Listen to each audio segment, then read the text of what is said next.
BFM Business, Good Morning Business, l'interview.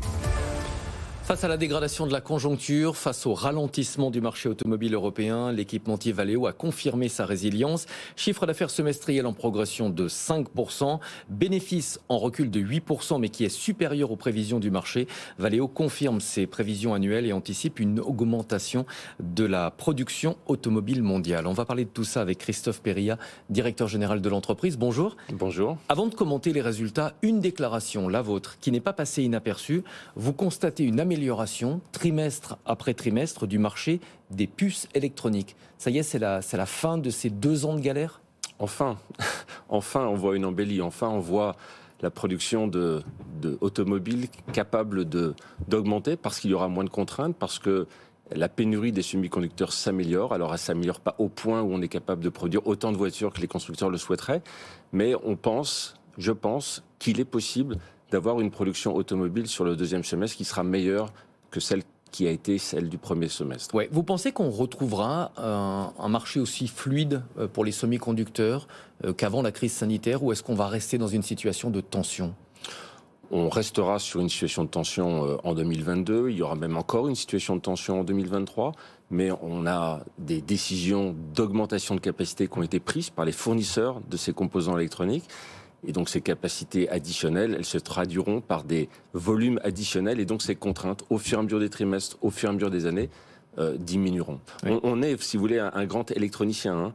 Valeo est un grand électronicien. Un ingénieur sur 2 est un ingénieur électronicien. On consomme 250 millions de composants électroniques par jour. Donc on connaît bien. Essentiel. Absolument. Donc on connaît bien ce marché et on voit que ce marché s'améliore de trimestre en trimestre. Le FMI a révisé ses prévisions de croissance pour 2022 et 2023. Est-ce que ça vous inquiète ?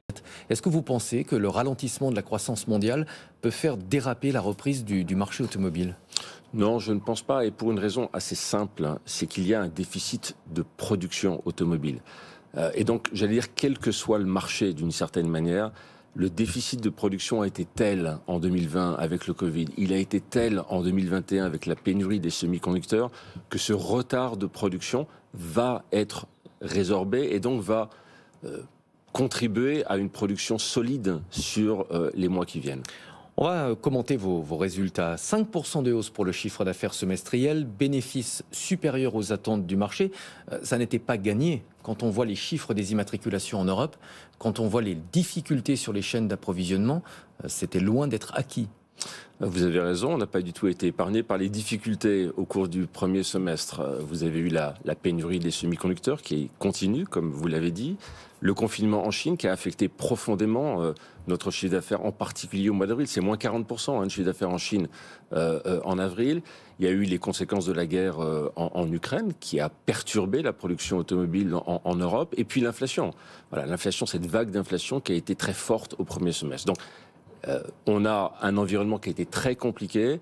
Et face à cet environnement qui a été très compliqué, oui, je suis sûr que les résultats de Valeo ont été bons, sont bons et sont en ligne avec ce que nous avions dit lors de notre plan stratégique. Quel a été le segment ou les segments les plus dynamiques dans votre activité au premier semestre ? Alors, il y a principalement 2 segments qui sont très dynamiques, c'est l'électrification et l'aide à la conduite. Enfin, sur l'aide à la conduite, on a une croissance de 13%, donc c'est absolument considérable. Mais c'est pas une surprise. L'aide à la conduite, l'électrification, c'est ce qui va porter Valeo. C'est ce qui va porter Valeo dans les 10 ans qui viennent, parce qu'on s'est positionné vraiment au cœur de cette transformation incroyable, radicale de l'industrie automobile vers une voiture qui sera plus autonome et une voiture qui sera électrique.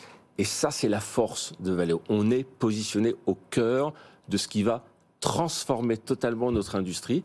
Et donc, sans surprise, l'électrification et l'aide à la conduite, c'est ce qui porte la croissance de Valeo au premier semestre. Vous pensez qu'on va tenir l'objectif que s'est fixé l'Union européenne de ne plus commercialiser de véhicules thermiques à l'horizon 2035 ? En tout cas, on s'y prépare. L'industrie automobile s'y prépare et Valeo s'y prépare. Donc on est extrêmement actif pour mettre en place les technologies, les capacités qui permettront de produire des véhicules électrique à partir de 2035 à 100%. Je vais vous poser la question différemment. Est-ce que vous seriez surpris si l'objectif était légèrement décalé ? Tout est possible. Il faut que les bornes de recharge soient là, il faut qu'il y ait suffisamment d'électricité, il faut qu'il y ait suffisamment de matières premières. Mais je crois que si les uns et les autres s'attendent, on n'arrivera jamais à tenir un tel objectif. Donc il faut revenir pourquoi un objectif comme celui-là est fixé. Il est fixé parce que 18% des émissions de CO2 dans le monde, c'est le transport routier. Donc il faut bouger, il faut avancer très vite. Et c'est la raison pour laquelle Valeo est au cœur de ou s'est positionné au cœur de cette transformation. La flambée des prix de l'énergie, vous pensez que ça va accélérer la transition ? Oui, certainement. Quand on voit le prix à la pompe, Bien quand sûr. on voit l'impact sur le budget des ménages ? Bien sûr, on voit que beaucoup de personnes réfléchissent à franchir le pas, à acheter un véhicule électrique. Les ventes de véhicules électriques sont très bonnes. Dans C'est le le monde, segment le plus dynamique. Oui, bien sûr. Dans le monde, aujourd'hui, c'est près d'un véhicule sur 5. Donc, vous voyez, c'est déjà très important alors qu'on est au début de cette transformation. Mais cette transformation, elle accélère considérablement et c'est la raison pour laquelle il y a quelques jours, c'était le 4 juillet, on a fait l'acquisition, vous vous en souvenez, de cette joint venture. On avait une société partagée entre Valeo et Siemens. On a fait l'acquisition des parts de Siemens. Cette société, elle est maintenant intégrée dans Valeo et cette société, elle est spécialisée dans quoi ? Dans l'électrification haute tension. On parle beaucoup moins de la voiture autonome. Vous avez parlé d'aide à la conduite. Oui. Pourquoi est-ce qu'on parle moins de la voiture autonome ? C'est pas spécifique à Valeo. Parce que le véhicule autonome, il a été beaucoup promis et il a été assez peu livré, si je peux me permettre. Donc, mais c'est un problème technique ou est-ce que tout simplement on pourrait avoir du mal à faire cohabiter des véhicules autonomes et des véhicules, j'allais dire, à l'ancienne, avec un volant ? Non, parce que c'est compliqué, parce que la ville est compliquée. Et donc le véhicule autonome, il va arriver par une amélioration progressive de la technologie. Peut-être qu'on a eu tort dans l'industrie automobile de faire croire à un lendemain avec une date où tous les véhicules seront autonomes. C'est pas comme ça que ça se produit. C'est pas comme ça que ça arrive.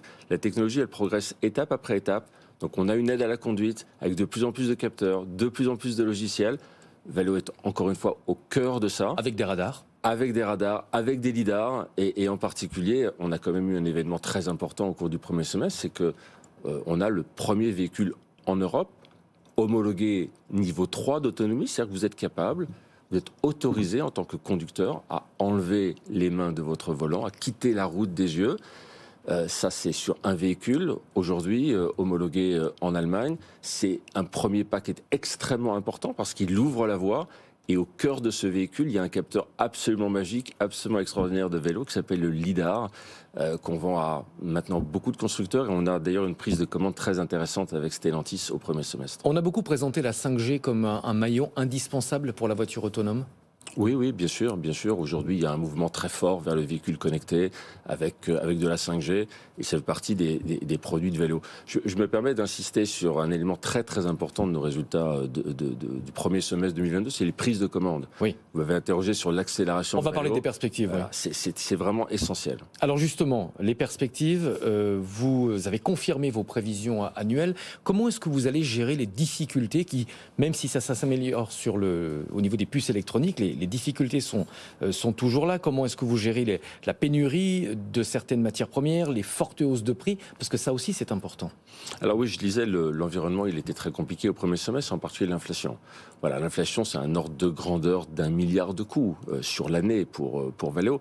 Et donc, il y a une nécessité absolue de passer cette inflation parce qu'on est des industriels à nos clients, c'est-à-dire à nos clients constructeurs. On l'a fait, et on l'a fait en ligne avec ce que nous avions prévu lorsque j'ai exprimé le plan stratégique de Valeo en début d'année. Donc l'inflation, le confinement, tous ces événements, on les a maîtrisés au premier semestre et ça nous a permis de délivrer une performance bonne, voilà, avec une croissance de notre chiffre d'affaires de 5% sur le premier semestre, avec une génération de cash dans la période qui est solide, 179 millions d'euros. Et puis, je suis très fier de la performance commerciale de nos équipes, puisqu'on a pris 16 milliards de commandes au cours du premier semestre, à mettre en relation avec un chiffre d'affaires de 9 milliards 4. Donc, vous voyez, quand on a un chiffre d'affaires de 9 milliards 4 et des prises de commandes de 16 milliards, ça montre bien la dynamique commerciale exceptionnelle de Valeo en ce moment.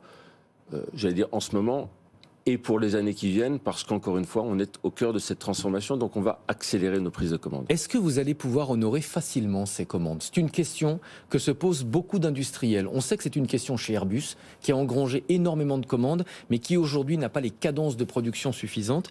Est-ce que vous avez la même difficulté chez Valeo? Est-ce que vous allez pouvoir honorer toutes les commandes avec les difficultés d'approvisionnement? Oui, j'ai vraiment pas d'inquiétude là-dessus. Ça fait partie de notre métier. Voilà, on est industriel depuis 100 ans. On a des équipes auxquelles je rends hommage, parce qu'encore une fois, le premier semestre a été très, très compliqué.